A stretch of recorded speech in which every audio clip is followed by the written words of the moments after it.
আসসালামু আলাইকুম, সবাইকে স্বাগত জানাচ্ছি এখনকার বাংলা সংবাদে। প্রথমেই সংবাদ শিরোনাম। শুরুতেই জানিয়ে দিব, ভারতীয় ভূখণ্ডে ঢুকে পড়েছে চীনা সেনাবাহিনী। এরপর জানিয়ে দিব, পশ্চিম তীরে ১০০ স্থানে বসতি স্থাপনের পরিকল্পনা করছে দখলদার ইসরায়েল। তারপর জানিয়ে দিব, প্রয়োজনে আবারও ইরানে হামলা করা হবে, হুঁশিয়ারি নেতানিয়াহুর। সবশেষে জানিয়ে দিব, হরমুজ প্রণালী নিয়ে ফের সতর্ক বার্তা দিল ইরান। এতক্ষণ শুনছিলেন সংবাদ শিরোনাম, এখন বিস্তারিত।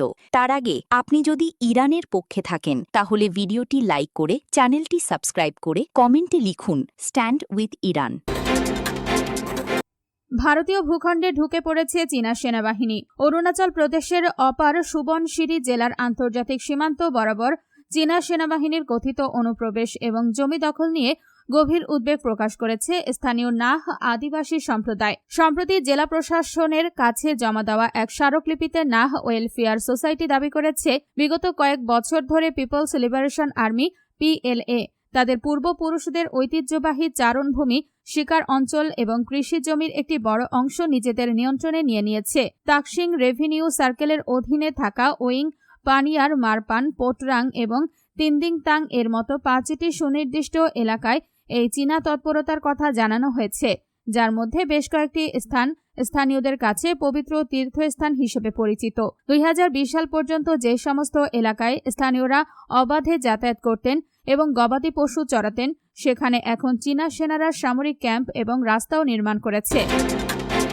পশ্চিম তীরে 100 স্থানে বসতি স্থাপনের পরিকল্পনা করছে দখলদার ইসরায়েল। ফিলিস্তিন কর্তৃপক্ষ নিয়ন্ত্রিত অধিকৃত পশ্চিম তীরের এই অঞ্চলের 100টি কৌশলগত স্থান দখলের পরিকল্পনা করেছে ইসরায়েলি বসতি স্থাপনকারী গোষ্ঠীগুলো।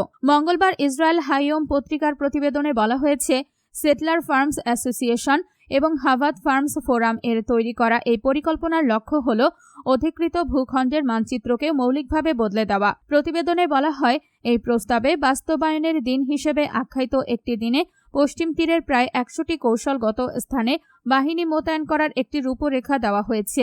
জানা গেছে, স্থানগুলো এই অঞ্চলে অবস্থিত। 1995 সালের অসলো 2 চুক্তি অনুযায়ী এই অঞ্চলটির প্রশাসনিক ও নিরাপত্তার নিয়ন্ত্রণ ফিলিস্তিন কর্তৃপক্ষের হাতে রয়েছে। পত্রিকাটির মতে, পরিকল্পনাটি ইসরায়েলি সরকারের মন্ত্রী এবং প্রধানমন্ত্রী বেনিয়ামিন নেতানিয়াহুর ঘনিষ্ঠ ব্যক্তিদের কাছে উপস্থাপন করা হয়েছে এবং এতে ফিলিস্তিনের প্রধান শহরগুলো অন্তর্ভুক্ত রয়েছে বলে উল্লেখ করা হয়েছে। প্যালেস্টাইন লিবারেশন অর্গানাইজেশনের PLO অধিভুক্ত অ্যান্টি ওয়াল অ্যান্ড সেটেলমেন্ট কমিটির সভাপতি মুয়াইয়াদ শাবান এই প্রস্তাবটিকে অধিকৃত পশ্চিম তীর সংযুক্ত করার ক্ষেত্রে ইসরায়েলের একটি বিপজ্জনক পদক্ষেপ হিসেবে বর্ণনা করেছেন। তিনি দাবি করেন, এটি অবৈধ বসতি স্থাপনকারী গোষ্ঠীগুলোর কোনো স্বাধীন উদ্যোগ নয়।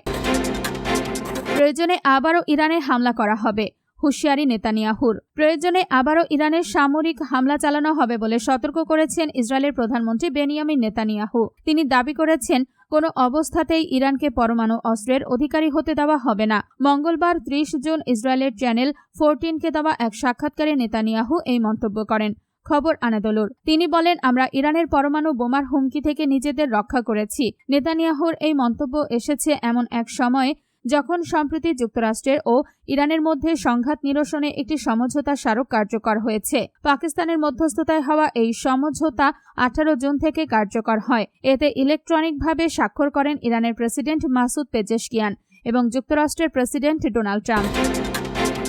হরমুজ প্রণালী নিয়ে ফের সতর্ক বার্তা দিল ইরান। ইরান কৌশলগতভাবে অত্যন্ত গুরুত্বপূর্ণ হরমুজ প্রণালীকে ইরানের ক্ষমতার সবচেয়ে বড় হাতিয়ার বলে উল্লেখ করেছেন দেশটির পার্লামেন্ট স্পিকার ও শীর্ষ আলোচক মোহাম্মদ বাঘের গালিবাফ। যুক্তরাষ্ট্রের সঙ্গে একটি সমঝোতা স্মারক MOU সইয়ের পরও এই জলপথের ওপর তেহরান তার পূর্ণ সার্বভৌমত্ব বজায় রাখবে বলে জানিয়েছেন তিনি। খবর আল জাজিরার। ইরানের রাষ্ট্রীয় গণমাধ্যমে দেওয়া এক সাক্ষাৎকারে গালিবাফ বলেন, যুক্তরাষ্ট্রের সঙ্গে হওয়া এই সমঝোতা স্মারকের আওতায় হরমুজ প্রণালীতে নৌযান চলাচলের সেবা মূল্যের ক্ষেত্রে কেবল সাময়িকভাবে 60 দিনের একটি ছাড় দেওয়া হয়েছে। এর বাইরে জলপথটির ওপর ইরানের কর্তৃত্বে কোনো বদল থাকবে না। ইরানের সংবাদ মাধ্যম প্রেস টিভির প্রতিবেদন অনুযায়ী গালিবাফ বলেন, এগুলো আমাদের আঞ্চলিক জলসীমা।